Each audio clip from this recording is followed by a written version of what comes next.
Hi friends, ನಮಸ್ಕಾರ. SSEM.377ಗೆ ತಮಗೆಲ್ಲ ಸ್ವಾಗತ. ಇವತ್ತಿನ ವಿಡಿಯೋದಲ್ಲಿ ವಿಶೇಷವಾಗಿ ಆಂಧ್ರ ಸ್ಟೈಲ್ ಹೀರೆಕಾಯಿ ಚಟ್ನಿನ ಹೇಗೆ ಮಾಡೋದು ಅಂತ ತೋರಿಸ್ಕೊಡ್ತೀನಿ. ತುಂಬಾ ಸಿಂಪಲ್ ಆಗಿರುತ್ತೆ, ಟೇಸ್ಟ್ ಅಂತೂ ಸಖತ್ತಾಗಿರುತ್ತೆ. ಬನ್ನಿ ಹೇಗೆ ಮಾಡೋದು ನೋಡೋಣ. ಮೊದಲಿಗೆ ಒಂದು ಪ್ಯಾನ್ಗೆ 2-3 ಟೇಬಲ್ ಸ್ಪೂನ್ ಅಷ್ಟು ಎಣ್ಣೆನ ಹಾಕ್ಕೊಂಡಿದ್ದೀನಿ. ಈ ಚಟ್ನಿ ಮಾಡೋದಕ್ಕೆ ಎಣ್ಣೆ ಸ್ವಲ್ಪ ಜಾಸ್ತಿನೇ ಬೇಕಾಗುತ್ತೆ. ಎಣ್ಣೆ ಬಿಸಿಯಾದ ನಂತರ ಸ್ವಲ್ಪ ಶೇಂಗಾ ಬೀಜನ ಹಾಕೊಂಡ್ಬಿಟ್ಟು ಕೆಂಪಾಗೋವರೆಗೂ ಫ್ರೈ ಮಾಡ್ಕೊಳ್ತಾ ಇದ್ದೀನಿ. ಮೀಡಿಯಮ್ ಫ್ಲೇಮಲ್ಲೇ ಚೆನ್ನಾಗಿ ಶೇಂಗಾ ಬೀಜ ಎಲ್ಲ ಕೆಂಪಾಗೋವರೆಗೂ ಫ್ರೈ ಮಾಡ್ಕೊಂಡ ನಂತರ ಒಂದು ಬೌಲಿಗೆ ಎಲ್ಲನೂ ತೆಕ್ಕೊಂಡು ಎತ್ತಿಟ್ಕೊಳ್ಳೋಣ. ಎಲ್ಲ ತರಕಾರಿ ಜೊತೆನೇ ಶೇಂಗಾ ಬೀಜನೂ ಹಾಕಿ ಫ್ರೈ ಮಾಡಿದರೆ ಶೇಂಗಾ ಬೀಜ ಮೆತ್ತಗಾಗುತ್ತೆ, ಚಟ್ನಿಲಿ ಚೆನ್ನಾಗಿ ಅನಿಸೋದಿಲ್ಲ.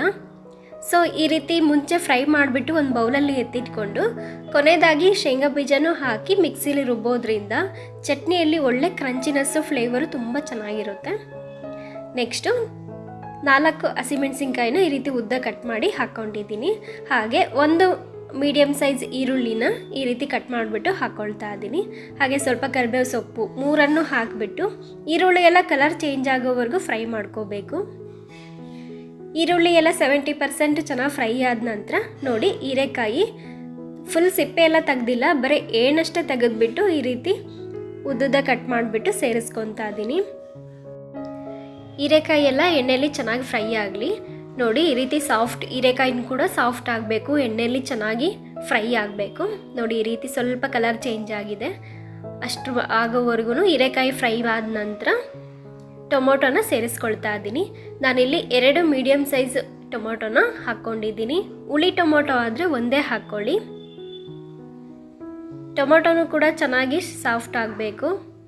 ನೋಡಿ, ಈ ರೀತಿ ಟೊಮೊಟೊ ಎಲ್ಲ ತರಕಾರಿಗಳು ಚೆನ್ನಾಗಿ ಸಾಫ್ಟ್ ಆದ ನಂತರ ಇನ್ನೇನು ಸ್ಟವ್ ಆಫ್ ಮಾಡ್ತೀವಿ ಅನ್ನೋ ಟೈಮಲ್ಲಿ ಸ್ವಲ್ಪ ಅರಿಶಿನ, ಸ್ವಲ್ಪ ಜೀರಿಗೆ ಹಾಗೆ 8-10 ಬೆಳ್ಳುಳ್ಳಿ ಹೆಸರುಗಳನ್ನ ಸೇರಿಸ್ಕೊಂಡು ಒಂದ್ಸಲ ಎಲ್ಲ ಮಿಕ್ಸ್ ಮಾಡಿಕೊಂಡು ಆನಂತರ ಸ್ಟವ್ನ ಆಫ್ ಮಾಡ್ಕೋಬೇಕು.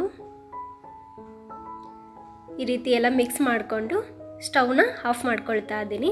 ಆನಂತರ ಸ್ವಲ್ಪ ರುಚಿಗೆ ತಕ್ಕಷ್ಟು ಉಪ್ಪನ್ನು ಹಾಕಿ ತರಕಾರಿ ಎಲ್ಲ ಕಂಪ್ಲೀಟಾಗಿ ತಣ್ಣಗಾಗೋವರೆಗೂ ಬಿಡ್ತಾ ಇದ್ದೀನಿ. ನೆಕ್ಸ್ಟ್ ಇಲ್ಲಿ ತರಕಾರಿ ಎಲ್ಲ ತಣ್ಣಗಾದ ನಂತರ ಒಂದು ಮಿಕ್ಸಿ ಜಾರ್ಗೆ ಹಾಕ್ಕೊಂಡಿದ್ದೀನಿ. ಆನಂತರ ಶೇಂಗಾ ಬೀಜ ಮುಂಚೆ ಎತ್ತಿಟ್ಟಿದ್ವಲ್ಲ, ಆ ಶೇಂಗಾ ಬೀಜನೂ ಹಾಕ್ಕೊಳ್ತಾ ಇದ್ದೀನಿ. ಹಾಗೆ ಸ್ವಲ್ಪ ಹಸಿ ಕೊತ್ತಂಬರಿ ಸೊಪ್ಪನ್ನು ಹಾಕ್ಕೊಂಡು ತರಿಯಾಗಿ ರುಬ್ಕೋಬೇಕು.